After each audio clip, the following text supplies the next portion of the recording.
If you're talking about last week and its implications, then, yeah, people are still talking about that. We opened this week with Nodoka heading out for a morning run, and oh, would you look at all them there round heads and janky movement. How goes it, Mitsu Aoyama? I didn't think I would have to deal with your lazy-ass panic cropping twice in 1 week, but here we are. Alright, sorry, just need to get that out of my system. Anyway, as Rablin's yawned and her parents pointed out, she was going out really early, which also caught the attention of Asumi, as well as the obvious victim of the week. This week also saw the return of the Miracle Leap preview openings, which makes sense since it seems like they're finally going to be able to reopen the theaters, for now.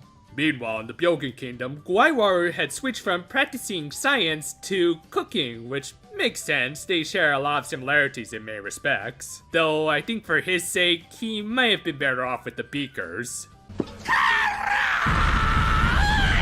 Dude, are you practicing for one of those mukbang videos? Because I wouldn't recommend that as your first video. You should probably build up your channel a little first before you endanger your health with one of those things.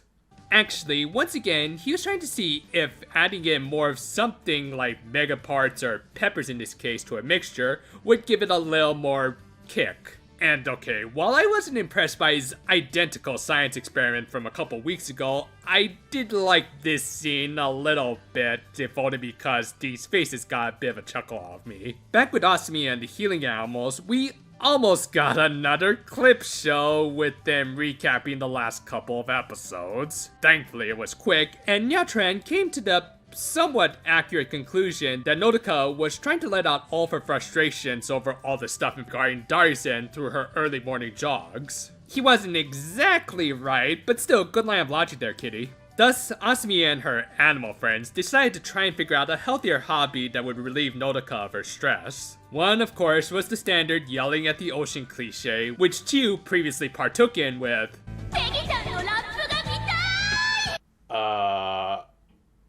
I got nothing. Here's a twirling pretty, is that good enough? Though as awkward as that was, I will admit this bad pun once again got a bit of a cheap laugh out of me, and best of all, we got Asumi dropping some mean chords. Which just reminds me that MLP's Japanese dub never did get past the second season, so we'll never get to hear Suzuko Mimori's version of this. While this group was discussing more light activities for Nodoka, personally I would suggest model making, our main heroines had a little encounter with this stick in the mud named Yuto, who was the leader of the trumpet players in the band club. On a side note, nice job to the subtitlers for translating this pun that got a laugh out of Chiu. Oh yeah, I almost forgot, she had a thing for dad jokes, didn't she? But yeah, they were understandably intimidated by the dude, but the girl from earlier named Kotoe defended him as a fellow band member. The Precure were surprised to see her after she had been out for a week with a cold and hopefully nothing else. She assured them that she was okay and wanted to get back to playing, and yeah, we got some obvious parallels with our main heroine, which Chiu managed to pick up on with this nice subtle little stare. And some more red flags were raised during lunchtime. Hey, compared to another Aoyuki magical girl, that doesn't even count as an appetizer. Hint hint, by the way. And speaking of music and magical girls, the trio applied Kotoe after she played nearby them, which was then quickly stopped by Yuto as they weren't allowed to make too much noise during lunch. In exchange though, he offered to practice with her after school in a different location. At that same time, Asumi had arrived at the school to just ask what sort of activities Nodoka might be interested in aside from jogging. Realizing that she had drastically increased her training regimen, all of her friends confronted her over this, but just before they could get an answer, they were once again distracted by the band members. Understandable, because we got some good tunes this week. Yeah, Kotoe was obviously off, but just the fact the show managed to make that very apparent is impressive in its own right. Anyway, Yuto assured her that her being a little rusty was okay since she had just recovered from an illness, and we panned over to Nodoka. Gee, I wonder why. And just as they were about to walk away, I guess it was just as good a time as any for a Monster of the Week fight? Yeah, the pacing in this episode is a little awkward. No, anyway, Guaiwaru created a negatone? Actually, let's see, would that make it a negabiotone? Well, whatever, he dumped a bunch of mega parts into it. The Precure engaged in, and oh ho, would you look at all that awkward running animation. You know, I'll admit, after seeing so much of Aoyama's animation, it just stops bothering me after a while. That aside, I am willing to forgive less than stellar fight animation if the flow and story behind the fight is good, which it was here, as we saw Nodoka recklessly charging in, and of course getting taken down as a result. Yes, Asumi ended up single-handedly saving her, guess how this fight is going to end, but still, we got probably one of the best moments of the series so far, as Nodoka revealed why she was overexerting herself so much.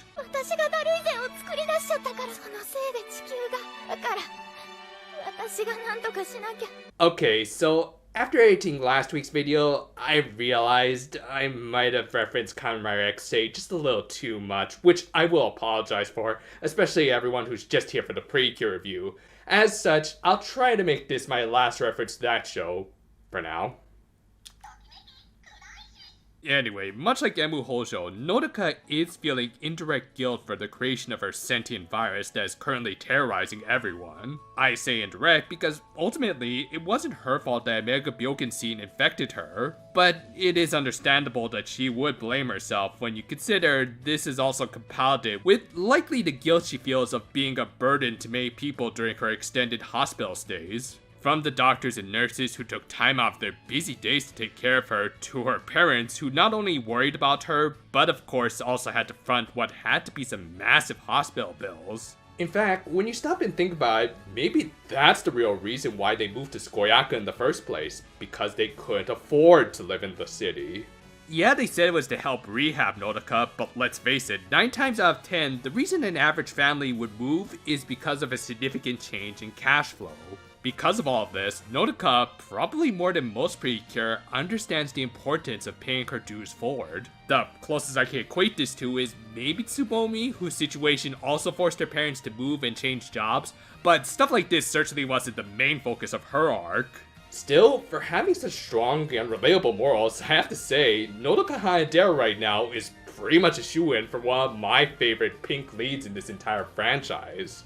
Anyway, Asumi said what I pretty much said it about not being her fault that she was infected with a super sentient virus to wrap up a really good scene. With that, they used the Cure scan to find the elemental, which of course had to be another air elemental, or wait, is that a musical note? So wait, sound is an element now? Oh god, this episode is making my brain hurt. Well, another sweet reference aside, they of course were given their last elemental ball to complete their little collection. With it completed, they expected something to happen, but I guess we have to wait until the new toy sells just a little more. With that, the episode ended with Nodoka switching to a far more manageable training regimen designed by all of her friends, one of whom decided to join her in spite of not really needing it. So yeah, Aoyama animation and some confusing story choices aside, I still did overall enjoy this episode, if only because of Nodoka's great conflict. Just seeing her display the selflessness is incredibly endearing, and seeing her be able to connect with not just her team, but even the victim of the week because of it makes for a very inspiring pink lead. I think I could even do a whole video on what I think makes for a great pink lead, which I might do, but for now, I would say that she really holds up what's otherwise a bit of a messy episode. Appropriately for an episode all about musical instruments, this was one of the best sounding episodes on multiple fronts. From Kotoe and Yuto's believably off-key trumpet playing to Aoyuki acting her heart out as always. Again, this was such a great moment that really helped to solidify Nodoka as a true Precure. Now granted, I do kind of wish we could have seen her overexerting herself a little more than just yawning a little, but I guess they had to make room for some awkward gags and the stuff with the band members. I mean, the latter did act as a good parallel for Nodoka's conflict, but all of it together made for a fairly awkwardly paced episode. This was writer Saoko Hirabayashi's third ever episode for this franchise, and it kind of shows. I will say, she's improving at least. Certainly more than Mitsuru Aoyama, who, while amid some frames in this fight looked okay, still clearly suffered from his usual bad habits of little actual movement and inability to keep things on model.